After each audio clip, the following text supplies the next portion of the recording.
오늘은 하나님을 참담하게 만든 자는 누구인가? 하나님을 참담하게 만든 자는 누구인가? 이런 제목으로 말씀을 선고합니다. 이제 오늘 말씀도 포로 기간 동안 쓴 시인데요. 여기 지금 지난 시간에 우리가 44편을 했고 오늘 74편을 하는데 두 시가 똑같이 문제가 있어요. 왜냐? 지난 시간에도 반성 없는 기도는 회개해야 된다는 거예요. 자신에게 그 문제를 돌리질 않고 타인에게 또 하나님께 이렇게 돌리고 있기 때문에 이 시는 아무리 하나님 앞에 부르짖는다 할지라도 하나님 응답하실 수가 없어요. 오히려 다니엘처럼 하나님께서 70년 동안 포로 기간을 두셨다는 걸 깨닫고 오히려 우리 조상들이 저지른 죄, 이 다니엘이 그때는 소년이었잖아요.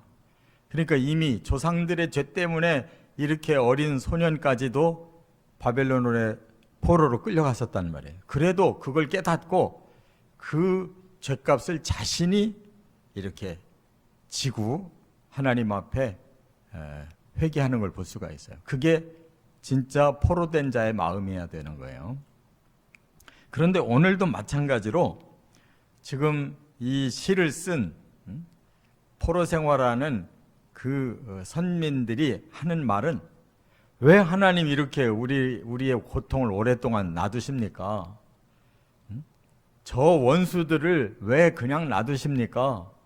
빨리 이거 해결해 주세요라고만 기도하지 왜 지금 포로 생활을 하고 하나님이 침묵하시고 왜 원수를 갚지 않으시고 이대로 고난을 겪고 있는지를 모른단 말이에요.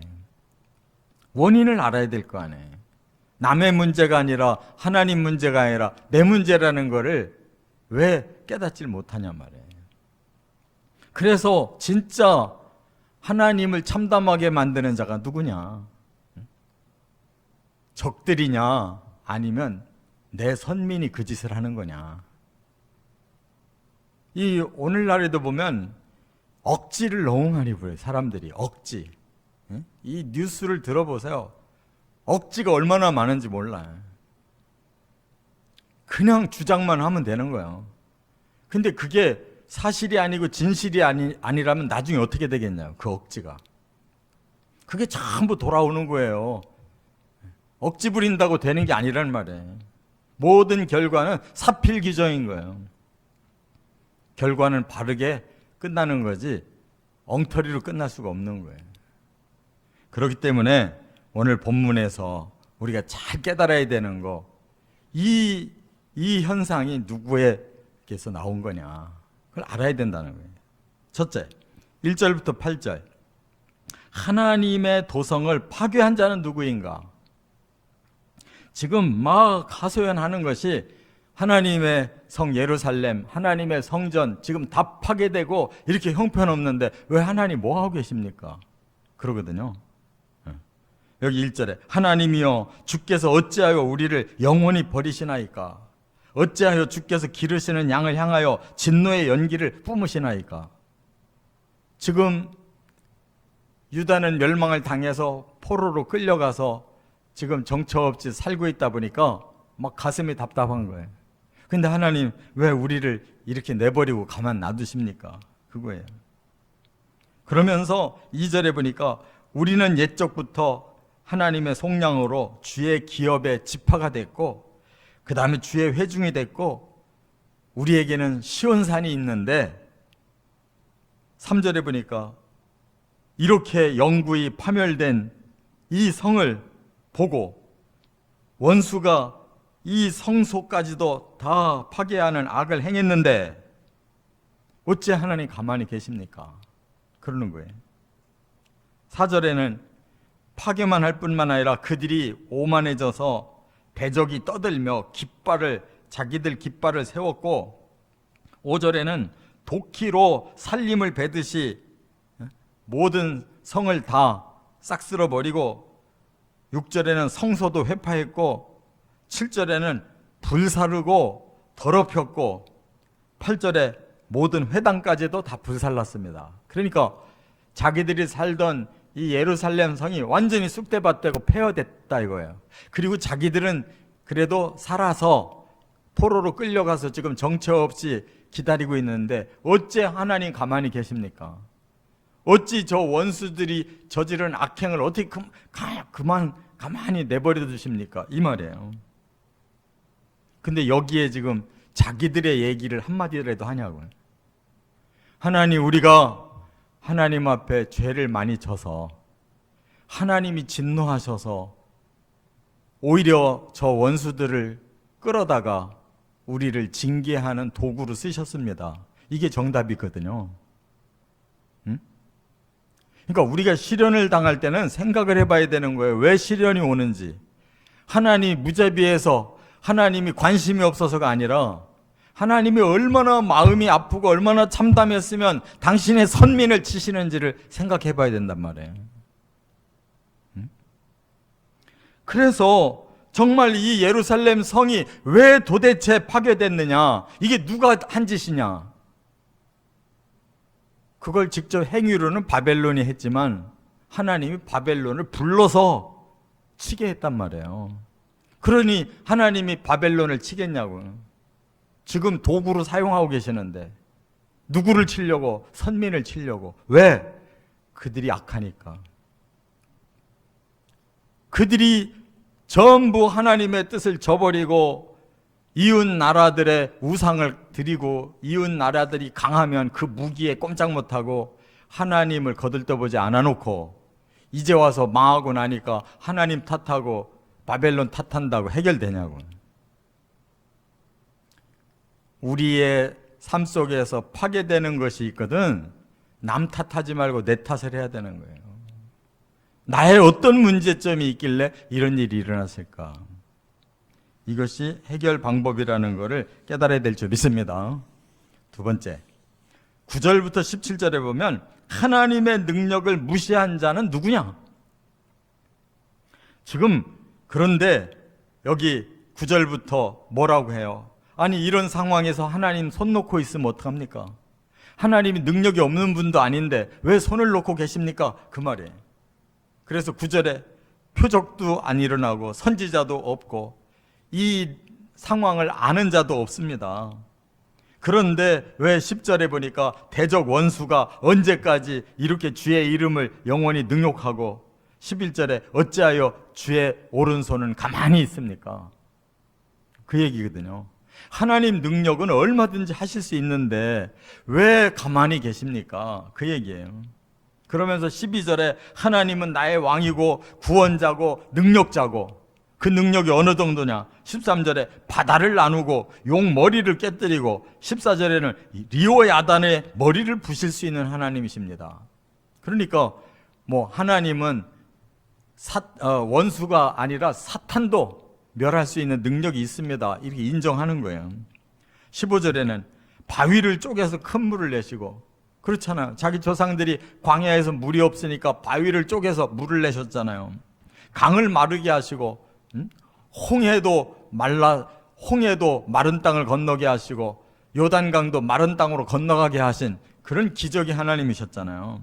16절엔 낮도 밤도 하나님의 것입니다.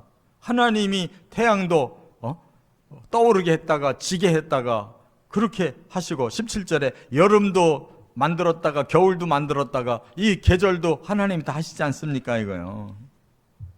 실컷 하나님은 능력이 있으신데 왜 그 손을 사용 안 하십니까? 라고 소리 지르고 있는데 왜 안 하시겠어요?